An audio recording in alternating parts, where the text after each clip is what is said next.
As a devout Christian Richard is, he goes, okay, I'll do that. So he goes back, he prays. Richard is a prayer warrior. A selfish guy, but a prayer warrior, okay? He prays, right? After 2 hours later, that's what he told us. All of a sudden, Richard says to us, when I was praying afterwards, I heard this voice. And he believed it was God talking to him. He claims, okay? So he said to us that, Richard, what did God say to you? God says, Richard, I don't want you to just pray for Walter and Shirley. I want you to be with them. Then he says, no. God, you created me, you know me well. I have a flight to catch tomorrow to Vancouver. He's going to Whistler to ski for 2 months. So he already made all the friends there. He's going to ski for 2 months, He rented his house. He's all ready to go. God, you got the wrong person, not me. Are you kidding me? Being with them, cancer treatment? No. I'll just pray for them. And when I go to Whistler, I'll still pray for them. No difference. I can pray to you anywhere I go. So he said, no, God, you got the wrong guy. And he stopped praying back again. And he claims he said exactly the same voice again. And this time it's more stern. He claims, he said, Richard, won't you do this for me? Then he said, okay, wait a minute. If you are God, the Almighty, the more powerful, all-powerful, if I don't do this, when I go out the street, I may get run over by a bus. Or I may get hit by lightning or something, right? Disobey God. I hear God so clearly, and I disobey Him. So guess what? Richard stayed with us for 5 months. He lived in a hotel for 5 months. And every morning, he would come. We rented a small apartment by Queen Mary Hospital. He would come every morning. So backtrack a little bit. So we flew to Hong Kong on a Saturday. We went to see the ENT doctor. And the ENT doctor says, Mr. and Mrs. Wang, do you have an appointment with the oncologist? He goes, yeah. But the oncologist is extremely busy. We don't have an appointment until 4 days later. He goes, it's okay. Oncologist, that Jonathan Shame, his actually office is right downstairs. I think his office hours is right now. I'll call him up. If he's here, I'll ask him to come up, take a look at your film. And then so he was there. He came up, and very quickly, and he looked at my PET scan and CT scan. And he says, Mr. Wang, Mrs. Wang, I want you to go and have lunch. I want you to check into the hospital at 1:30. So we did that. All right, we went to have lunch, packed our bags, and then went into Queen Mary Hospital. They got a tiny little private room for us. We went and checked it. And not long later, I saw 3 doctors came in and a few nurses, right? And they came in with this IV. It's an IV bag about this big. It's black. It's not a clear, one of those transparent bags. It's black. And the needle is really long. You just stick that into me. Yeah, you need this thing. And you stick to me. Later on, I now found out that's chemotherapy. I didn't know it was chemotherapy until they stick it in and say, too bad, you're chemotherapy, right? And then so how long is the chemotherapy, doctor? Well, we're going to treat you. You're going to have chemotherapy. The first round, 96 hours. Continuous chemo. This is almost 15 years ago. The medication today is so much more advanced than yesterday. So chemo after chemo, back after back, 4 days. I was devastated. I couldn't move. I couldn't even sit up. I was devastated. I was like, oh my God, Lord help me. I was so devastated. And then Richard would come every morning at 8:30. He's very on time. He never 1 second late. He comes at 8:30, but people beat him to it. I was very blessed because, I have visitors almost every day, every hour. We're very loved. And so people flew all over the world. I didn't even know I have so many friends, they all showed up, and they came, and all our relatives came. So poor Richard, right? He wanted to come and pray for me. But he couldn't, because all these people coming in and out, doctors and nurses. He couldn't pray. So every night he would tuck me to bed and pray at 9 p.m., and he would leave. So 4 days gone, and 4.5 days, and then we went back to the apartment. I could barely sit up, okay? And I thank my sister Cher and my wife, very diligent, found an apartment right nearby the hospital. We were there, and they hired a cook to cook for us. But I told them, I cannot smell any food. I'm so nauseous. If I smell food, I'm going to faint. I couldn't get up. I couldn't sit up. I was so weak. After 96 hours of chemo, I was so weak. I really feel like one of my legs is in the grave already. I feel like I'm dying. I have no energy. I'm just like I just lie there. I couldn't move. And Richard came and said, Walter, you don't have to move. Just breathe. I'll pray for you. Okay? So he sits there. He prays and he prays. Oh my God, what a prayer warrior.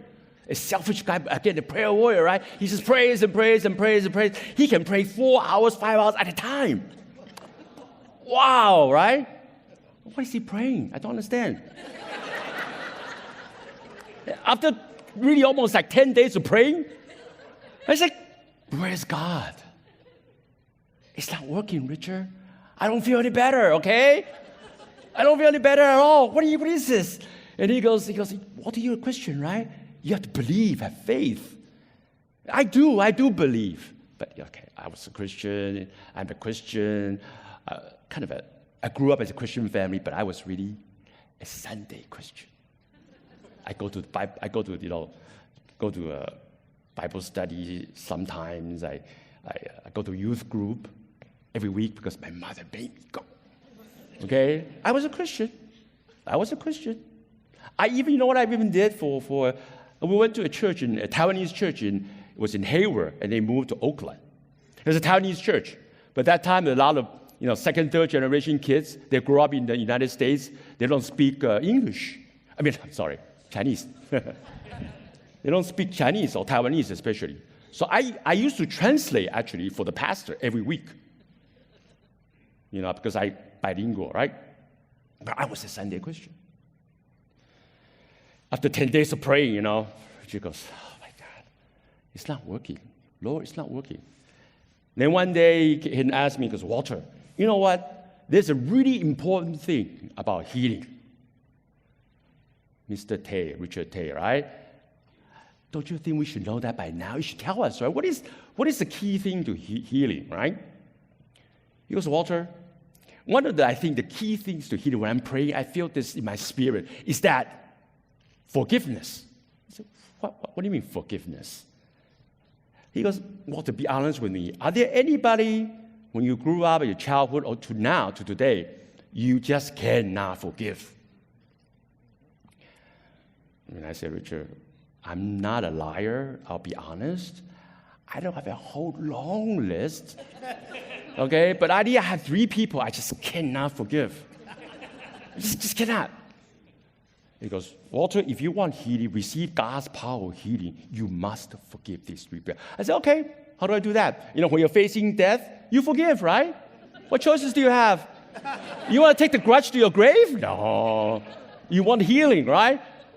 So he goes, how do you do that? Richard goes, it's very simple. You write the name down on a piece of paper. You forgive. You rip the paper out and say, in the name of Jesus, you forgive. He goes, Walter, if you cannot forgive, all right, you harbor that grudge in your heart. No matter where you go, you carry it with you. Okay? You go to Timbuktu, that forgiveness, that grudge goes to Timbuktu. Right? You go to anywhere in the world, any corner of the world, that you take that grudge with you. You take the unforgiveness with you. then you will not be healed. You will not receive healing. I said, okay, Richard, for my health purposes, for my healing, I forgive. And you want you to forgive once. He goes, don't let anybody lie to you that you need to do it twice. Because if you sincerely forgive, you take that debt away yourself. You pay down that debt yourself. You don't need an apology. You don't need some people begging you for forgiveness. You don't need people to return your money or whatever. You just pay the debt down yourself. And it's gone. So I say, forgiveness, healing, okay, right? And Richard goes, another thing I'm going to show you. You've been Christian since young. The Bible wrote a lot about praying in tongues. Do you want to try that? I said, whatever. What is that? Praying in tongues doesn't make any sense. It just doesn't make sense. It's a bunch of gibberish. Richard goes, don't worry. I will lead you to pray in tongues. Another 10 days goes by. It doesn't work. That makes sense. It doesn't make sense. It just doesn't make sense. Praying in tongues. What's that? Praying in the Spirit? If you read the Bible, a lot of places speak about praying in tongues. But it just doesn't come out. It doesn't make any sense. But after the forgiveness, my mouth opened and prayed in tongues. After the forgiveness. So Richard was there leading me to pray in tongues, praying in tongues. And then Shirley, my wife, was there. Oh my God, it's like praying in tongues. And then all of a sudden, when I was beginning to pray in tongues, all of a sudden I felt this energy. I felt it injected into my head, all the way to my belly. Then I began, we were in a little small bedroom, Richard and I and Shirley were there praying, and I began to have uncontrollable laughter, wild laughter. I was laughing, I was jumping up and down, I was rolling on the bed, and I was really, really frantic laughter. And then Richard goes, wow, what's this guy possessed, man? Laughing. And then actually, later on, he told me, he was telling me on the side, goes, God, I want to have what he has. Wow, such a joy. So after the laughter, guess what? I felt light as a feather. I felt that there's a lot of things stored up in here that I need to release. It has been released. It's gone. Right? So the next round of chemotherapy, another 96 hours. Okay, so this time, same medications. This time Shirley goes, I'm ready. She's got the pillow ready, the toaster oven, hot water bottle, everything ready, going to the hospital. Another 96 hours, I'm not looking forward to this, right? But this time a little bit different, or a lot different, I should say. After like a day or so, right, 24 hours or so, I told Shirley, I'm hungry, right? And Shirley goes, oh, you're hungry? That's a good sign. Usually people in the chemo treatment for so long, you can't be hungry. Are you hungry? But what would you like to have? Anything. I say, I've been away from the States for a while. I would like to have some pizza. She goes, pizza? Okay, fine. So Hong Kong, obviously, very convenient. They have these little scooters, deliver pizza. So we ordered, I think, 4 or 5 different flavors of pizza, and they deliver, and we were eating it.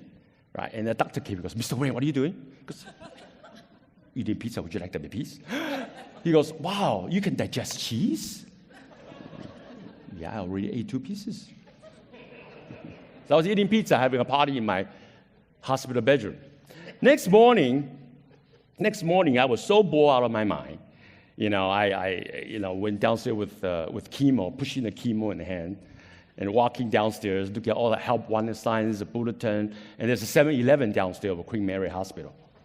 Okay, and went to the 7-Eleven, buying ice cream, eating ice cream, and then there was quite a lot of doctors and nurses walked by. They were looking at me. This guy's nuts because they all know that's chemo in hand.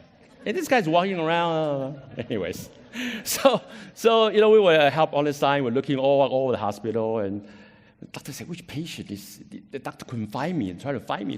Which patient is not in the hospital bed, right? Chemo patient. They found the nurses found me in one of the hallways looking at the bulletin.